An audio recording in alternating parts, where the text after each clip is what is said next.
یہ آپ کی محبتوں کا ثبوت ہے۔ میں کوئی بہت لمبی تقریر اب نہیں کرتا چونکہ وقت کے دامن میں گنجائش نہیں ہے۔ میں اتنا کہتا ہوں کہ 1970 سے 2022 تک جن لوگوں نے اس حلقہ میں حکومت کی ہے ان کے پاس اپنی کارکردگی بتانے کے لیے کچھ بھی نہیں ہے۔ کوئی ایک بھی میگا پروجیکٹ وہ اس حلقہ میں نہیں لا سکتے۔ اب آپ ہمیں موقع دیں، آپ کے تعاون سے اور اللہ کے فضل و کرم سے انشاءاللہ ہم اسمبلی پہنچیں گے اور آپ کے حلقہ میں انشاءاللہ ہم یونیورسٹی کا کیمپس لے کر آئیں گے انشاءاللہ۔ آپ کے حلقہ میں ترقیاتی کاموں کے جال بچھائیں گے انشاءاللہ۔ یہ ٹوٹی ہوئی سڑکیں مرمت ہوں گی اور بعض جگہوں پہ اثر نو بنائی جائیں گی۔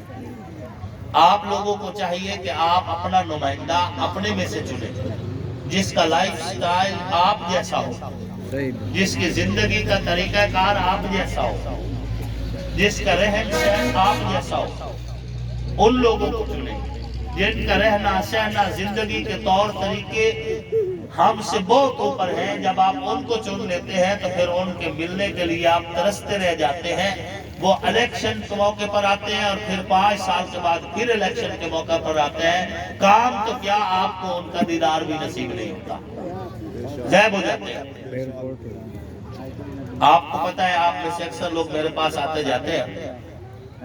میں اپنے دفتر میں جب بیٹھتا ہوں آج تک کسی سے نہیں پوچھا کہ تو کون ہے، کہاں سے آیا ہے، ووٹ کس کو دیے ہیں یا آئندہ ووٹ دے گا کہ نہیں۔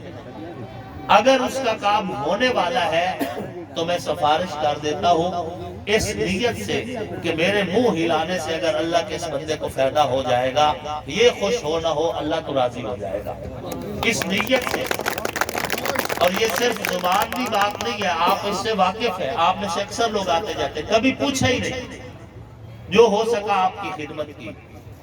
جب ہمارے ہاتھوں میں اختیارات آئیں گے تو اسی طرح انشاءاللہ بلا تفریق ہم آپ کی خدمت بھی کریں گے۔ اپنے نمائندے اپنے جیسے چنے، اور وہ لوگ جنہوں نے ہمیں پسماندہ رکھا، ہمارے نوجوانوں کا مستقبل تباہ کیا، ہمارے نوجوانوں کے پاس ڈگریاں ہیں لیکن درجہ چہارم کی نوکری بھی ان کے نصیب میں نہیں آئی، جنہوں نے ہمارے اس حلقے کو پسماندہ رکھا ہے، ان سے ہم نے انتقام لینا ہے ووٹ کی پرچی کے ذریعے، بغاوت کرنی ہے ووٹ کی پرچی کے ذریعے، ان کو رد کرنا ہے ووٹ کی پرچی کے ذریعے، اور ان کو سبق سکھانا ہے ووٹ کی پرچی کے ذریعے، اور انہیں بتانا ہے کہ تم کوئی سپیریئر نہیں ہو کہ جو چاہو کرتے پھرو اور ہم تمہیں پھر بھی ووٹ دیتے رہے۔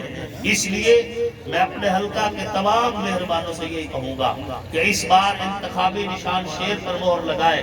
حکومت نون لیگ کی ہی آ رہی ہے، جب نون لیگ کے ٹکٹ ہولڈر ون ہوں گے تو نون لیگ کی حکومت سے یہاں پہ پروجیکٹ بھی ملیں گے۔ جب کوئی آؤٹر جائے گا تو نہ اس کی وہاں پہ عزت ہوگی نہ اس کے ووٹ کی عزت ہوگی، اور یہاں پر بھی کوئی کام نہیں ملنے والے۔ اور اگر 5 سال مزید ہمارا حلقہ پسماندہ رہا تو پھر اس پسماندگی کا ذمہ دار وہ ہوگا جس نے انہی لوگوں کو ووٹ دیے جن کی وجہ سے آج ہمارا جنگ پسماندہ ہے۔ آپ ہمیں ووٹ دیں، اگر ہم آپ کی امیدوں پر پورا نہ اترے تو اگلے 5 سال کے بعد ہمیں ریجیکٹ کر دینا۔ ہم آپ کے پاس نہیں آئیں گے ووٹ مانگنے، آپ کو میں نہیں کہوں گا کہ مجھے ووٹ دو کیونکہ میں ان میں سے نہیں ہوں۔ کام بھی نہیں کیے، 50 سال حکومت کی ہے، کام بھی 1 ٹکے کا نہیں کیا، اور اب پھر منہ اٹھا کے آئے پھر رہے جی سانو ووٹ دیو، جی سانو ووٹ دیو۔ بھئی کام کرو، اگر ووٹ لینے تو کام کے vote love.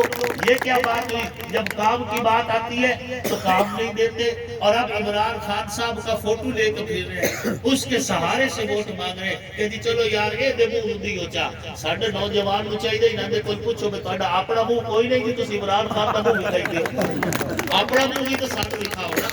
P T I کا دور حکومت تھا تو یہ پی ٹی آئی میں تھے، نون لیگ کا دور حکومت تھا تو یہ نون لیگ میں تھے، کاف لیگ کا دور حکومت تھا یہ کاف لیگ میں تھے، پیپلز پارٹی کا دور حکومت تھا یہ پیپلز پارٹی میں تھے۔ نہ پیپلز پارٹی میں کوئی کام ہوا، نہ کاف لیگ کے دور میں کوئی کام لے کر آ سکے، نہ نون لیگ کے دور میں کوئی پروجیکٹ لے کر آئے، نہ ہی پی ٹی آئی کے دور میں ہمارے لیے کچھ لے کر آئے۔ تو پھر قصور سیاسی پارٹیوں کا نہیں ہے، قصور ان نمائندوں کا ہے جن کی نااہلی کی وجہ سے نہ ان کو پی ٹی آئی نے گرانٹ دی ہے، نہ نون لیگ نے دی ہے، نہ قاف لیگ نے دی ہے، نہ پیپلز پارٹی نے دی ہے۔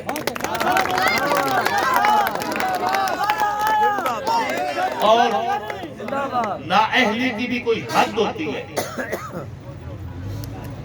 نااہلی اس حد تک کہ جب یہ ضلع ناظم تھے تو جنگ کا فنڈ توبے کو دے دیا۔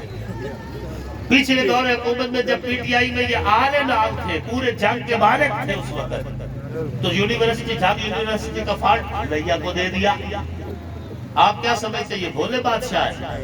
بھولے بادشاہ نہیں، اے بڑی سیاڑی گری میں انہوں نے پتہ ہے اگر اتھے فنڈ لواوا گے اور انہوں کو پرسنٹیج لوا گے تو ٹھیکیدار ناس چھوڑے سے پتہ لگ جاسی بیاسی وچو حصہ وصول کر دے بیٹھے ہیں، لئیے چکا ہے جا کے پوچھ رہا ہے، یہ تو بیالے چکا ہے جا کے پوچھ رہا ہے۔ اللہ اپنی کنیشن بڑھائیے لیکن سادہ حق سانو نہیں دیتا، یا لئیے ٹور چھوڑے یا ٹوبہ ٹور چھوڑے ہے، اسی تو انہا حق تو انہوں دیتا ہے